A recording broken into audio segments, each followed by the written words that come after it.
thank our participants on financing strategies during times of crisis. All of our sessions have been very timely that way.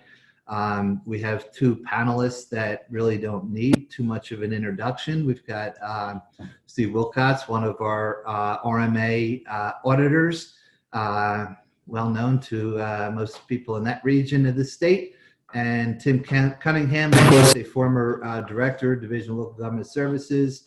We don't have bios, so I'm not going through the resumes, but I think most of the people on this session know both of you guys anyway. And I thank you for volunteering your time to help us out, and it's all yours. Good morning. So I know why there's 173 participants so far, and that's because you're all CFOs and other government officials that are getting continuing education credits for this. I can't figure out why I'm here because we're not getting continuing legal education credits for this, but I do blame John Donadio for that.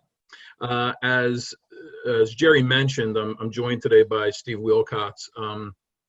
Steve is the managing director of Wilcox & Company. He's a longtime friend of mine and an even longer time auditor in the state of New Jersey. So Steve, thank you for joining me. And I think that Steve's really going to be able to amplify and supplement some of the areas that I'm going to talk about with respect to the legislation when we get to that. Jerry also mentioned that the seminars being put on by GFOA are especially timely this year, and I think this one no doubtedly is the same. Financing strategies during times of crisis. Well, we're undoubtedly in the midst of a crisis. The nation's gripped by a pandemic. It's certainly not business as usual in New Jersey, and businesses are not operating as usual. Many are closed. Many are operating at reduced capacity. People are out of work, and municipal and county finance officers are even more nervous than usual. But honestly, I'm not sure that we've seen the financial crisis yet. Most of the towns that I've spoken with haven't seen a dramatic drop in property tax payments. Homeowners, or perhaps more accurately, their mortgage companies, have been paying property taxes for now. There were a lot of TAN resolutions that were authorized, but I haven't seen many issued. And during the first couple months of the pandemic, Congress floated an awful lot of money that may have brought us some time. But what happens next quarter or the quarter after that? What do municipal and by extension county and school district collections look like, especially if the virus lingers and Congress doesn't pass another CARES Act or equivalent? When I was director at DLGS, I used to frequently speak in front of newly elected officials. And I told them not to look at the budget as an annual document. I told them to look at it as a 3 to 5 year document that rolls and evolves, kind of a living document like the Constitution. I said, if you're having a good year, build your surplus.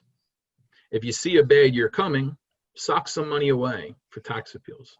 And if you're in the middle of a bad year, don't keep the tax rate artificially low just because it's an election year. They didn't always get it, but the members of GFOA do. You know that there are strategies to stabilize municipal and county finances, and we're going to talk about them today. So at this point, I'm going to turn it over to Steve, who will run through his experiences and suggestions as a municipal and county auditor. He's got a lot of experience to share with us, and then he'll throw it back to me, and we'll talk about the recently enacted legislation known as A3971. So Steve, I'll turn it over to you. Thanks, Tim. I'm so used to calling you director. By the way, I take umbrage with the fact that you're intimating that I'm old because of saying I have a lot of experience. I'm not that old. Anyway, good morning, everybody. It's nice to be here virtually. I already got one text message from one of my esteemed clients asking me to smile. I'll smile, but let's be real about what's going on and what's been happening the last 6 months. In the beginning of all this, I think to a person, we all believe that we were in big trouble. And for those of you who adopted budgets early in the year, in March or April, you didn't really have the ability or the experience in at the beginning of the pandemic to make some adjustments to your budgets, to reduce some of your anticipated revenues, to do some things that some of the folks that introduced and adopted their budgets in May, June, or July had the ability to do. And I know from my own experience, a lot of municipalities and counties did that. They pulled back on those revenues that we knew were going to be an issue. As Tim mentioned before, the taxes were the real concerning revenue that we talked a lot about amongst ourselves in the fact that, all right, we knew that our homeowners that had mortgages on their properties had escrow money, and the banks typically keep at least 3 months. So we knew that the second quarter would get paid. That was really I don't think anybody was concerned about that. The third quarter was a little bit more up in the air because what was going to be the volume of people being laid off and not being able to pay their mortgages, what was going to be the level of landlords who weren't collecting rent, therefore didn't have cash to pay their mortgages or their real estate taxes. And I think by and large, as Tim referred to before, we're seeing that third quarter tax collections actually were at, and in some instances above, what they were in the previous year, which is great. However, we still have, as Tim says, we have the fourth quarter, we have the first quarter next year. I, for one, don't think we've really seen the apex of what this pandemic is going to do across the board to everybody. With businesses still closed, with restrictions on restaurants and malls and shopping, and by the way, nobody's buying anything during a pandemic because what do you really need? If you're working virtually, I know in my house it's a lot of sweatpants and sweatshirts. It's I haven't put on a suit in 6 months. I haven't put on a tie in 6 months. Which, by the way, if we keep it like that, that's fine. I'm really enjoying this little bubble that I live in now. But I believe that we really haven't seen the worst of what's going to happen economically, and that economic impact is certainly going to have an impact on local governments, on county governments. Already school districts are dealing with opening and hybrids, and ironically, so far, and I don't know what's going to happen. I don't think any of us know what's going to happen in terms of another CARES Act infusion of money. The local governments, the counties specifically, any government with over 500,000 people, all of a sudden woke up on Tuesday, and by Tuesday afternoon had a wire into their current fund of a ton of money from the federal government. And that money's being used by them. That money's being used by the local units. There's FEMA money, but now FEMA's cut off apparently reimbursing or paying for any PP&E, which is an issue. The federal government didn't do a good job in terms of addressing schools and the schools' need for what they're going through now in terms of their opening, not opening, hybrid, virtual.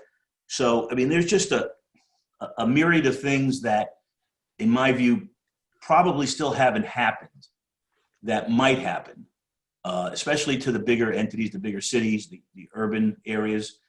From what I've seen, the smaller residential bedroom type communities, so far so good, have done pretty well. They may be down a little bit in revenue, but not the millions and millions of dollars that may have been thought of in the beginning. As Tim said, did a lot of TAN calculations, did a lot of TAN resolutions, haven't issued a lot of TANs at all, because so far cash flow has been good. But I think we're all cautiously optimistic, and I'm not trying to be like a Debbie Downer, but I just don't think we've seen the full run and the full breadth of what this is going to do in the next 6 months. With that, I'll turn it over to Tim, and he can now talk about the new legislation, which should also be an interesting event. Well, with that cheery note, Yeah. people texted me to ask if I'd be speaking about A3971, and the answer is obviously yes. We've been referring to that legislation by its assembly bill number, but it's now law, and we should refer to it as what it is, Chapter 74.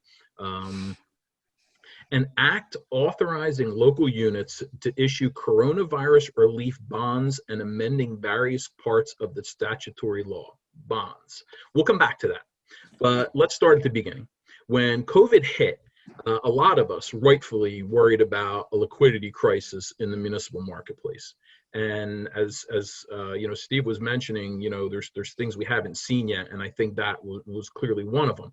If there was a liquidity crisis, it was very short-lived. I had heard of one town that had a failed note sale, but that could have been really bad timing or really bad luck. And after some nervous days where we did see money pouring out of government-issued debt, investors all of a sudden remembered how safe municipal paper is, especially paper issued by counties and towns in New Jersey. So investors who were looking to find a safe space to put cash that they pulled out of the market, they came back, and they came back quick, and they came back hungry. Recently, we've seen dozens of towns all over the state who have issued notes at historically low interest rates. And I know we perhaps overuse that term, but I really do think we're there. I've had multiple clients who are seeing 5 and 6 bidders on a note sale, getting multiple bids below 1%. It's pretty amazing to watch. And one financing strategy that we're seeing during a time of crisis is that CFOs, many of you, are telling their elected officials, now's the time to take debt permanent. We're seeing towns take their notes out through bonds with phenomenal results. Steve and I represent a city in North Jersey, and they issued over $40 million in bonds and got a 1.2% interest rate. This is a financially challenged municipality that put a county guarantee on it. But the point here is, and that was over 20 years, over plus 20 years. Yeah, so they basically locked in a note rate, 1.2%. They basically locked in a note rate for over 20 years. So even though we're in a time of crisis, we aren't seeing a liquidity crisis. And one financing strategy is to take advantage of a great market for notes and bonds. But that doesn't mean that everything's right in the world will stay that way. I agree with Steve that we haven't seen the worst of what's to come. We're likely to see a precipitous drop in municipal revenues, and by extension, you know, county revenues and school districts. And that's where the conversation turned to next. And it's good that conversation happened before the actual crisis hits, which brings me back to Chapter 74. If I could just interrupt 1 second, Tim, and not to sound political, but my advice I'm giving to all of my clients is if you're going to borrow money and if you're going to go long term, make sure you sell before November 3rd. Yeah. Just only because with all the rhetoric, with all that has been going on over the last number of months, it's hard to say. As Tim said, we are in an interest environment that now I can refer to myself as old. I've been doing this for 40 years. Actually, 41 years, but who's counting? And I've never seen interest rates this low, where you could borrow note money for, 30 basis points. It's just unbelievably remarkable. Having said that, who knows what's going to happen after November 3rd and how the markets are going to react in terms of municipal interest rates. So I just put that out there because since I was asked to do this, I would just a small announcement to the CFOs is that if you're going to do something, my professional opinion is you should go out and sell before November 3rd. I don't think that that's political at all. I think it's observational. I think that we know that. I think it's smart, but then again, I have to listen to my kids all the time who don't always agree with that. Well, markets don't always like uncertainty, and in periods after election, we typically see uncertainty. So I agree with Steve, just from kind of historical perspective, forgetting even about the controversy of this election or what the aftermath could look like. Now is the time. And Steve, one thing, I never called you old. Just because you became a grandfather to a healthy baby girl 2 weeks ago doesn't mean that you're old. So getting back to the legislation, and I'll talk a little bit about the history because I think it'll kind of evolve into a good conversation and how the statute wound up being what it is. As with most legislation, the process is way different than the little cartoon bill that I used to watch on Saturday mornings when Schoolhouse Rock was on. It's a lot more interesting. There's a lot more profanity involved, but there isn't a catchy little song to go along with it. First, the idea has to be developed and debated. Then it gets sponsorship in the legislature. It gets drafted by the Office of Legislative Services. It gets introduced, moved to committee, voted upon, and sent to the governor for signature. His signature then makes it law. But that's not exactly what happened here. What happened in this case was that the bill was sent to the governor, and the governor conditionally vetoed it. If anybody ever wants to spend a lot of time talking to me about why the New Jersey governor is probably the most powerful gubernatorial position in the union, this is one example, his ability to conditionally veto law. What this means is that the governor was able to send the bill back to the legislature and in effect say, through a CV message, I'm going to say no to this bill. But if you were to make the following changes, it would be okay. And in this case, both the Senate and Assembly concurred with the governor's CV, and we now have Chapter 74. Now, some people along the way pointed out some problems and said, well, we'd like to fix, A, B, or C. But the constitutional process doesn't allow for a conditional veto message to be amended. It can either be, in essence, ratified by the Senate Assembly or not. And in this case, it was in the form of the CV.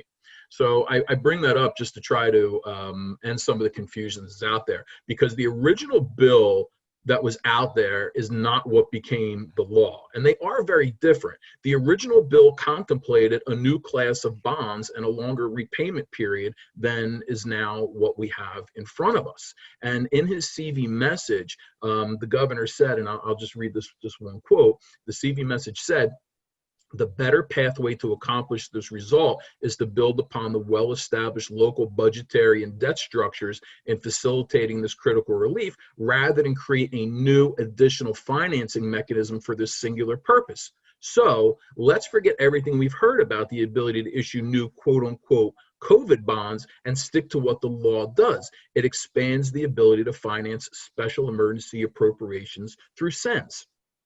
I'll stop for a second and see if Steve wants to jump in, and then we'll dive a bit into the details of the text of the law. Yeah, again, I personally think the refunding bond route would have been the best alternative for everybody. I understand the trepidation of certain officials opening up that door again, much like the old fiscal year adjustment bonds in the early 90s. But this is a little bit different of an animal, because typically special emergencies for disasters were, hurricanes or floods or things that happened and then they were done. And then you spent the rest of the time figuring out how to rebuild, what it was going to cost, and you move forward. Here, we're a little bit different because we're 6 months in and nobody has any idea when everything's going to go back to quote unquote normal. So, listen, I'm happy that the legislature and the governor got together and came up with a compromise. But there are, and we'll go through this when we go through the bill, there's certain things in this bill that are a little troublesome when you read it, but we'll get into that later on. Okay. So as we dive into the text of the actual law, I want to mention two things. I know first that Melanie Walter addressed GFOA earlier in this virtual conference, and whatever she says goes. She's closer to it. She's the director. Her opinion is going to matter a lot more than mine does. Secondly, the law contemplates additional guidance being promulgated by the Division of Local Government Services, and I believe that guidance is forthcoming. But for now, the only thing that Steve and I can speak to is the actual text of the law. Now, fundamentally, this law amends local budget law in about 5 spots. It has one quick amendment to Title 18A, which in the interest of time, I'm not going to get into. It has one amendment to the Local Fiscal Authorities Control Act, and in one spot, the County Improvement Authority Law, actually 2 spots for the County Improvement Authority Law. I want to spend our time looking at the actual change to the local budget law. If we have time at the end, we can talk a little bit about the improvement authorities pooling them and counties guaranteeing them. But first, there's been a change to the calculation of miscellaneous anticipated revenues. And I think Steve is far more qualified than I to deal with that one. So Steve, I'll ask you to talk about that change to the law. Okay. So if you look at the law, I mean, like any other, nothing against lawyers, but like any other legalese. No offense taken, Steve. Yeah, well, you're not a real lawyer anyway. That's what I tell people. That's what I tell all my bond attorney friends. The only time you've been in court is for like a speeding ticket. But essentially, what this really, what it says is that during a crisis, that the director has the ability to allow you to realize revenues greater than what you may have collected the year before, based on proving to the state that you're going to collect that money. Now, what we haven't seen, as Tim mentioned, is the local finance notice that addresses this particular law.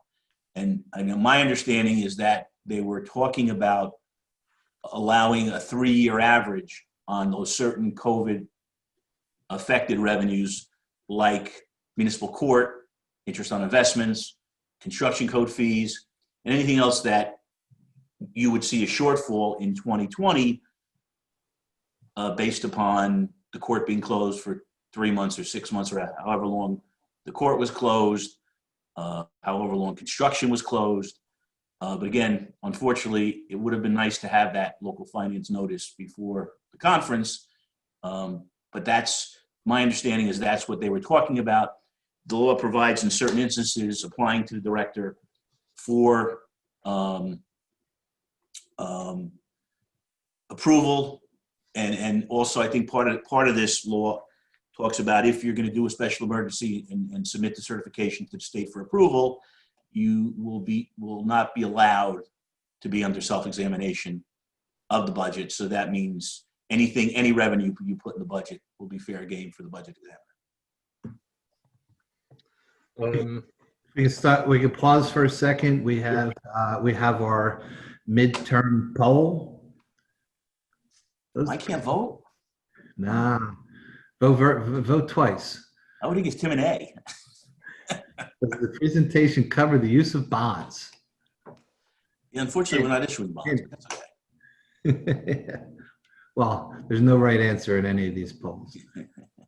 So give them another second or two. We've gotten complaints before that it didn't give us enough time to answer the poll. I'm not sure that yes or no takes that long, but that should have been plenty of time. Back to this session. Sorry for the interruption.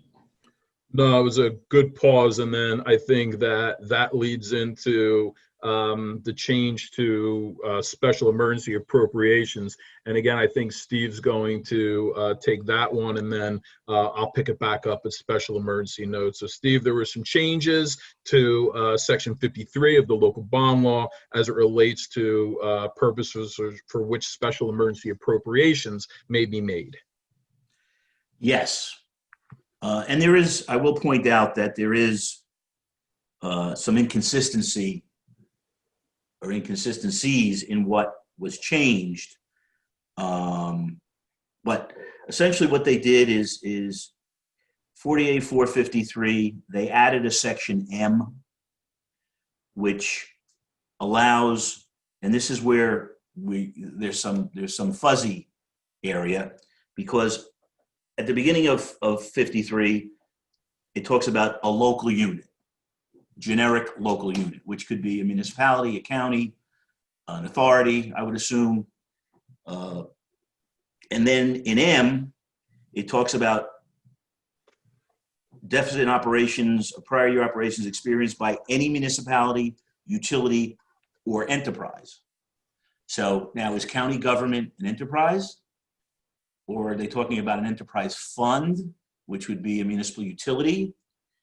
And I would ask the fearless leader of NJAC to perhaps try to find out some more information on that, because there's 21 counties in the state, and while some may not be feeling much pain, some I know for a fact are feeling pain. And if they can't use this special emergency section in order to help themselves, then they're going to be forced to use their county improvement authority to issue under this statute, this law, which to me doesn't make a heck of a lot of sense. That if you're letting 566 municipalities do it one way, why would you not be allowing the counties to do it the same way? Because as we all know, the special emergency statute applies to counties for now. Some of these things that are in this 53 don't apply to counties because they don't do revaluations and such, but they do termination pay, they do other things that fall under the statute. So, I mean, that's just a point of reference that actually Tim and I talked about earlier today, because my impression was this law covered everybody, but apparently maybe we'll find out when the local finance notice comes out. One of the other pieces is it's requiring the chief financial officer to seek approval by submitting a certification to the director of what revenues have shortfalls and what the amounts are, and it's giving the state a 45-day window to approve it. Otherwise, if you don't hear from them, it automatically becomes approved, which again, I'm not sure what's the story with that, but and then it goes on to define deficit in operations. As a deficit in operations means the deficit balance reported on a local unit's results of operations schedule of the annual financial statement. Again, I'm not sure. My understanding was that this was going to allow CFOs to certify, for instance, if you anticipated $100,000 in interest on investments and you only collected $50,000, you're certifying that you're going to be short $50,000. Same thing, municipal court, any revenues that were going to be realized on a reduced level because of closures or what have you related to the pandemic, we're going to be able to be authorized through the special emergency and the requisite revenue realized through that special emergency, which would then have no bearing on the results of operations page in the AFS, because it would all be taken care of on sheet 17 when you do your budget to actual of revenues. So that's another piece that, I mean, again, hopefully it'll be explained in more detail when the local finance notice comes out. Other than that, it's a great piece of legislation. Again, like I said before, it's at least here in New Jersey, as opposed to across the country.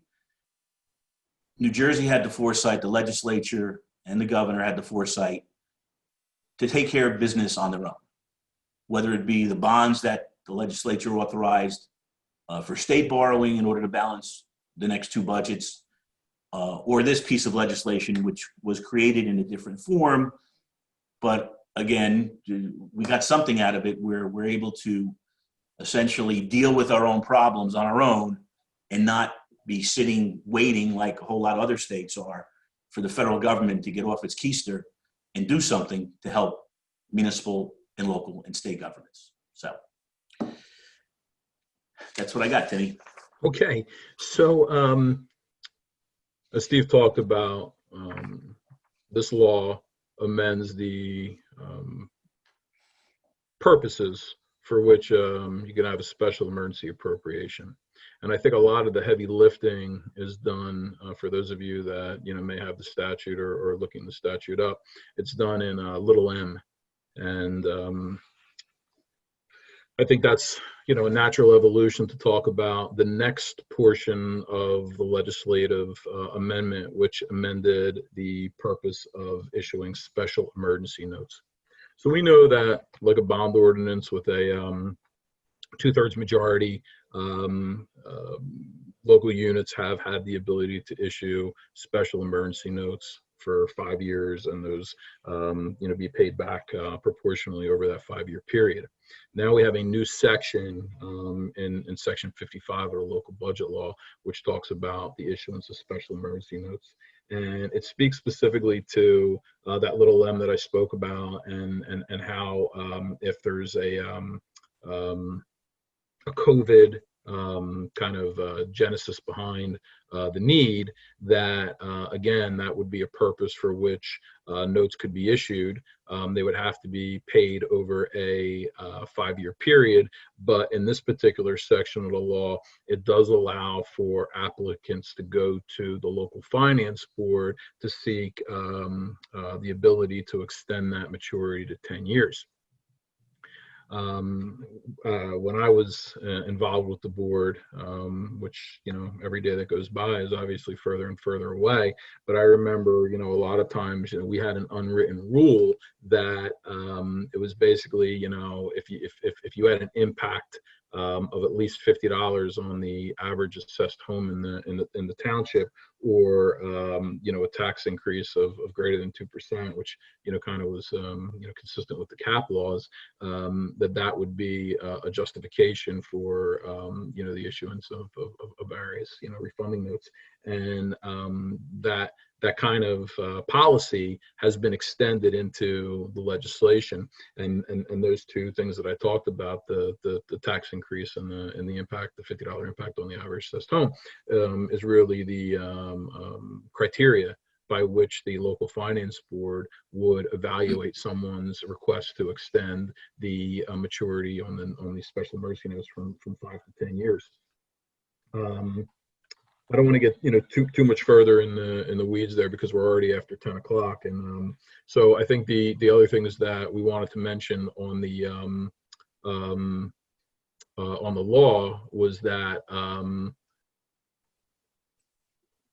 Steve touched on this, but I just want to be a little clear about it, that the division, as many of you know that do work in the municipal space, allows municipalities to have self-examination of their budgets. And if you're approved by the division for special emergency appropriation under that section 53M that I talked about, you're not eligible for self-examination. The law also was amended to allow local units who took out community disaster loans to refund them as well. The other thing that I wanted to talk, well, I think just really briefly, because I said I didn't want to dwell on it too much. We do know that the law also amended the local fiscal authorities control law. I always get that wrong. Just in a brief way, just kind of to include those entities. But the other things that I think is important to note is that the County Improvement Authority law was amended in 2 places. Number one, counties are now allowed to pool, the improvement authorities could pool these special emergency notes on behalf of participants, and there could be value to that. And then in certain instances, similar with other improvement authority financings, the county could extend a guarantee on those funds to make them more attractive in the marketplace.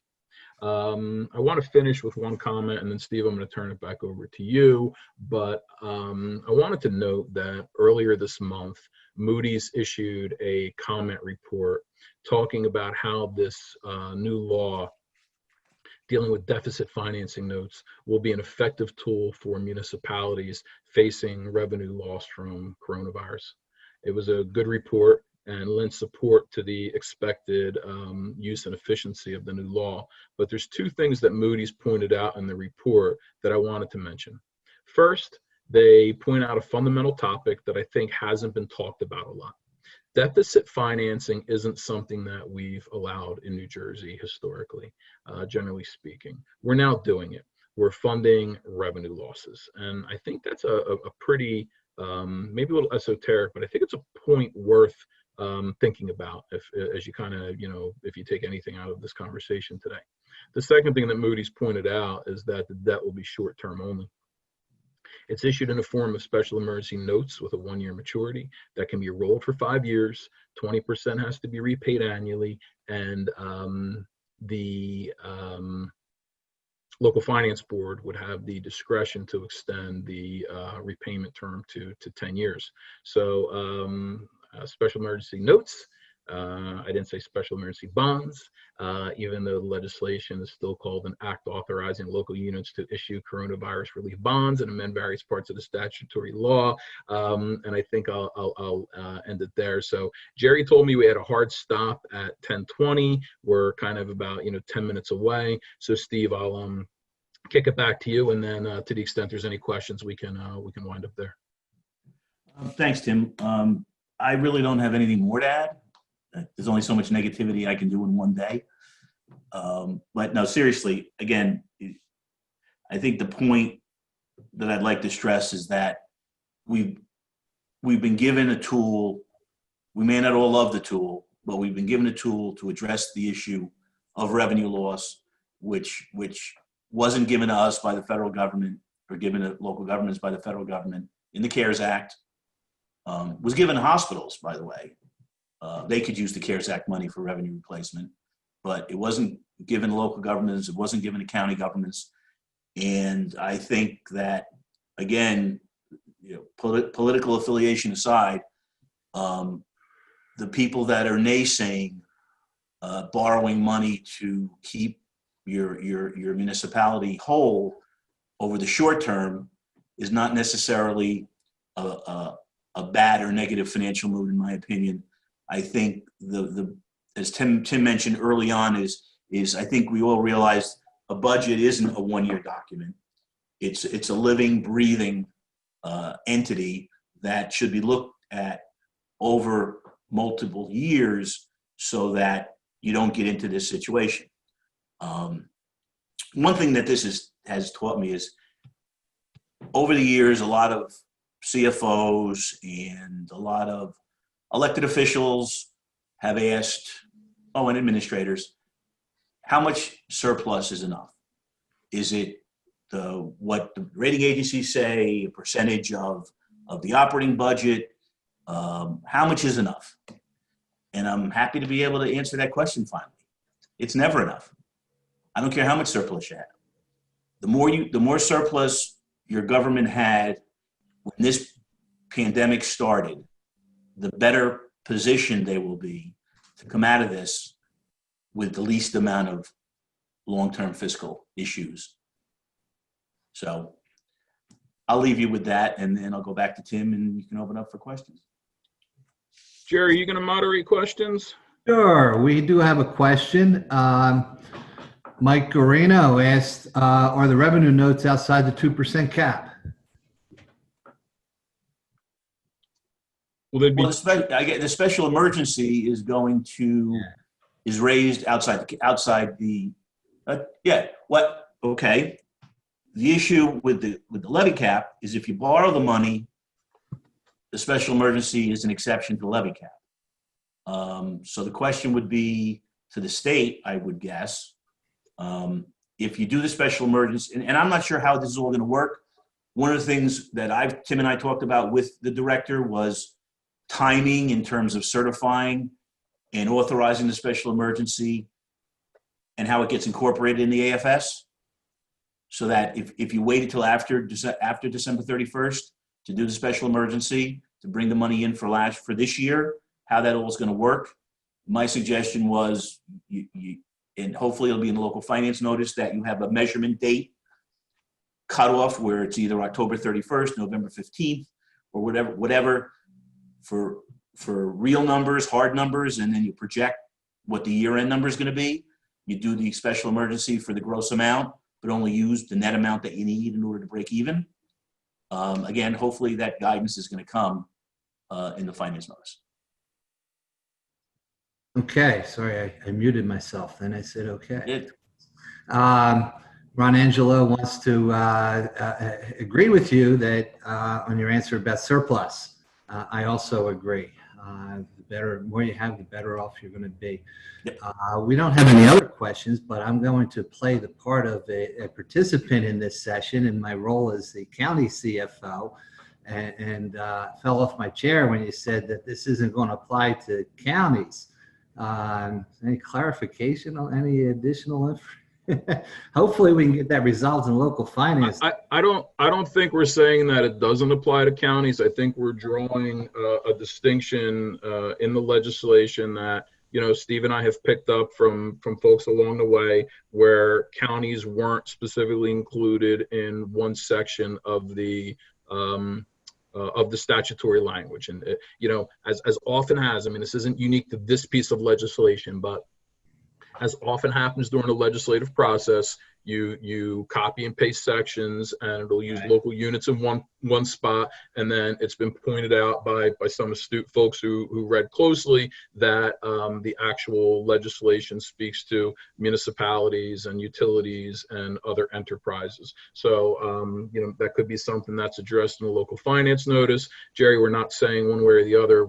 It's just an observation that's in the statute. And Jerry, I also noticed that in the Q&A, we did have a couple other questions that were marked as being answered, but I don't think we really got to, and I think I got like a couple minutes left. So has anyone defined what the 3-year average concerning revenues will consist of? Hopefully it'll be the average of 17, 18, and 19. If it includes 20, it will clearly present a problem. Now that question was asked to Melanie 2 days ago. And unfortunately, I don't remember what she said. But that was answered by Melanie. Are you? Again, that's going to be in the local finance notice. You know, the fact that it's a 3-year average anyway is not. It would be local finance notice language, not in the legislation itself. So let's wait and hear for that. And I apologize for my getting old and forgetful. But we'll have clear written response to that next week. She did promise that it'll be out next week. Cynthia Lindsay, I guess, was watching this, and Good. she says it's 18, 19, and 20. All right. Okay. That's what I thought it was. It's the more restrictive. Thanks, Cindy. But you pull in the 2 good years to at least help you out. Again, I apologize for my old age. Not sure, this is from Tom O'Hara, not sure if I misheard, but did you say if you elect a 3-year average on budget revenues, your budget will be subject to state review? And that was answered a couple times.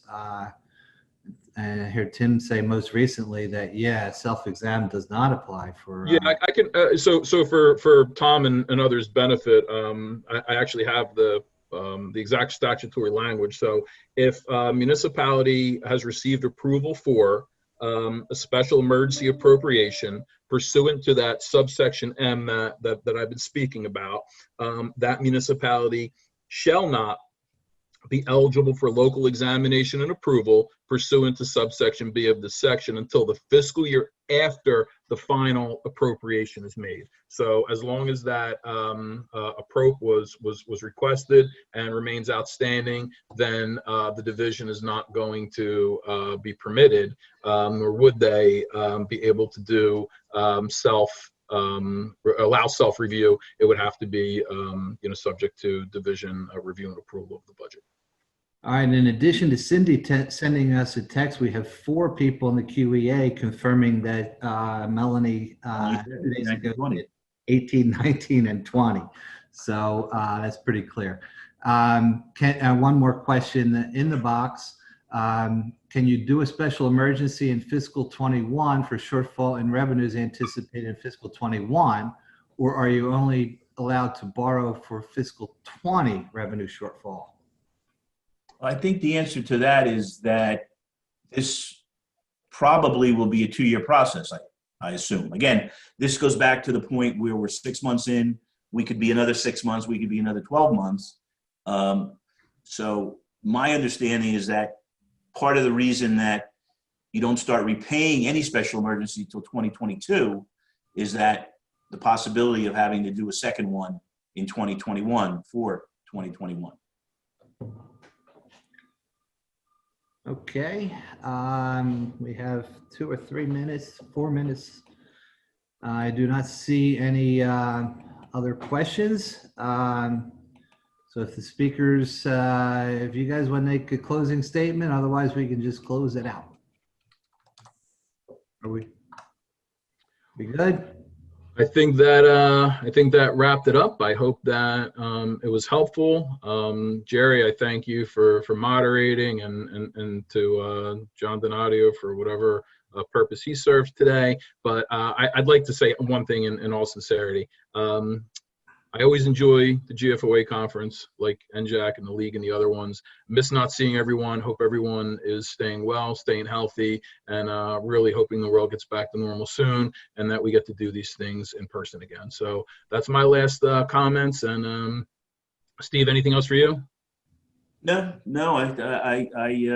Hopefully this was informative to the now 199 participants, that some of which are sitting outside sipping cocktails, smoking cigars, as was a picture of somebody sent to me a little while ago, just to rub it in.